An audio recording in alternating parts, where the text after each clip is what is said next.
जय श्री राधा रानी सरकार की, जय श्री कृष्ण भगवान की, जय कामदा एकादशी व्रत की, जय सदगुरुदेव श्री बंसी वाले महाराज की।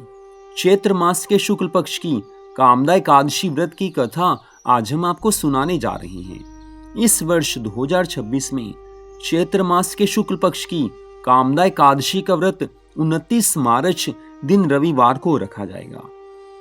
तो कामदा एकादशी व्रत की कथा श्री पद्म पुराण में दी गई है, वही कथा हम आपको सुना रहे हैं, जो कि इस प्रकार है। युधिष्ठिर भगवान श्री कृष्ण जी से कहने लगे हैं, हे प्रभु, आपको नमस्कार है। अब आप मुझे बताइए कि चैत्र मास के शुक्ल पक्ष में किस नाम की एकादशी होती है, उसकी कौन सी कथा है, सब कुछ बताने की कृपा कीजिए। भगवान श्री कृष्ण जी कहने लगे हैं, हे राजन, एकाग्रचित्त होकर यह पुरातन कथा सुनो, जिसे वशिष्ठ जी ने राजा दिलीप के पूछने पर कहा था।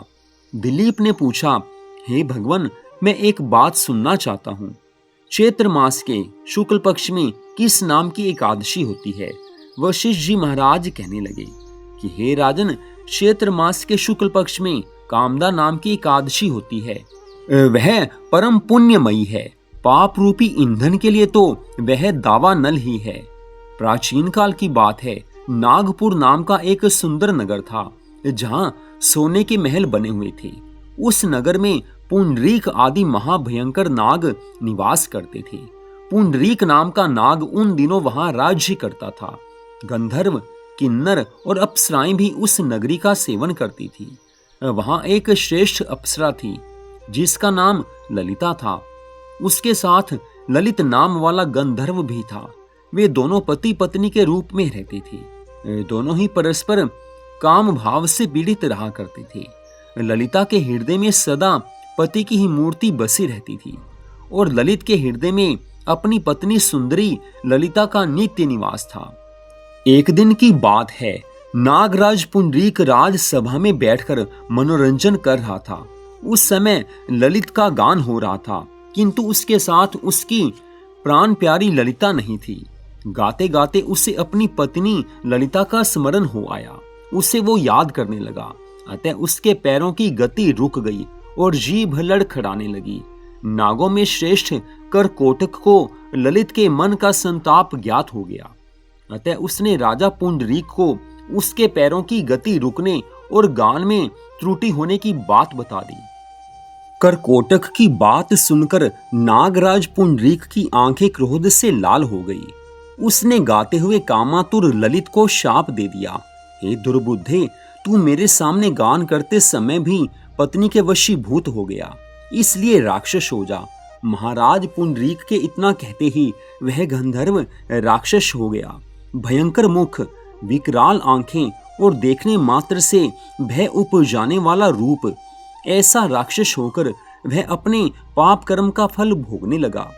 ललिता अपने पति की विकराल आकृति देख मन ही मन बहुत चिंतित हो गई। भारी दुख से कष्ट पाने लगी। सोचने लगी, क्या करूं, कहां जाऊं? मेरे पति पाप से कष्ट पा रहे हैं। वह रोती हुई घने जंगलों में पति के पीछे पीछे घूमने लगी। वन में उसे एक सुंदर आश्रम दिखाई दिया है, जहां एक शांत मुनि बैठे हुए थे। उनका किसी भी प्राणी के साथ वैर विरोध नहीं था। ललिता शीघ्रता के साथ वहां गई और मुनि को प्रणाम करके उनके सामने खड़ी हुई। मुनि बड़े दयालु थे। उस दुखिनी को देखकर वे इस प्रकार कहने लगे हैं कि हे शुभे, तुम कौन हो, कहां से आई हो, मेरे सामने सच सच बताओ। ललिता ने कहा कि हे महामुनिवर, वीर धनवा नाम वाले एक गंधर्व हैं। मैं उन्हीं महात्मा की पुत्री हूँ। मेरा नाम ललिता है। मेरे स्वामी अपने पाप दोष के कारण राक्षस हो गए हैं। उनकी यह अवस्था देखकर मुझे चैन नहीं है। हे ब्राह्मण, इस समय मेरा जो कर्तव्य हो वह बताने की कृपा कीजिए। हे विप्रवर, जिस पुण्य के द्वारा मेरे पति राक्षस भाव से छुटकारा पा जाएं, उसका उपदेश कीजिए। ऋषि कहने लगे, हे भद्रे, इस समय चैत्र मास के शुक्ल पक्ष की कामदा नामक एकादशी तिथि है, जो सब पापों को हरने वाली और उत्तम है। तुम उसी का विधि पूर्वक व्रत करो, और इस व्रत का जो पुण्य हो उसे अपने स्वामी को दे डालो। पुण्य देने पर क्षण भर में ही उसके शाप का दोष दूर हो जाएगा। हे राजन, मुनि का यह वचन सुनकर ललिता को बड़ा हर्ष हुआ है। उसने कामदा एकादशी को उपवास करके द्वादशी तिथि के दिन उन ब्रह्म ऋषि के समीप ही भगवान श्री कृष्ण जी के श्री विग्रह के समक्ष अपने पति के उद्धार के लिए ये वचन कहा, मैंने जो यह कामदा एकादशी का उपवास व्रत किया है, उसके पुण्य के प्रभाव से मेरे पति का राक्षस भाव दूर हो जाए। इतनी कथा सुनाकर वशिष्ठ जी महाराज कहने लगे हैं, हे राजन, ललिता के इतना कहते ही उसी क्षण ललित का पाप दूर हो गया। उसने सुंदर दिव्य स्वरूप धारण कर लिया, राक्षस भाव चला गया और पुनः गंधर्व शरीर की प्राप्ति हो गई।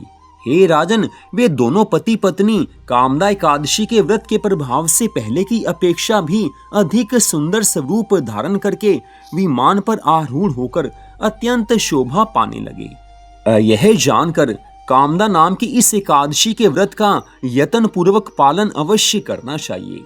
मैंने लोगों के हित के लिए तुम्हारे सामने इस व्रत का वर्णन किया है।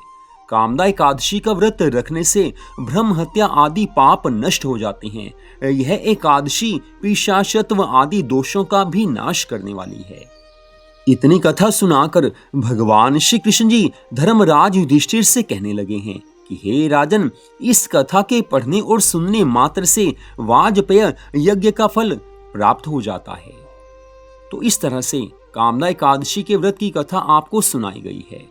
जय श्री राधा रानी सरकार की, जय श्री कृष्ण भगवान की, जय कामदा एकादशी व्रत की, जय सद्गुरुदेव श्री बंसी वाले महाराज की। जय जय श्री राधे, जय जय श्री राधे, जय जय श्री राधे श्याम।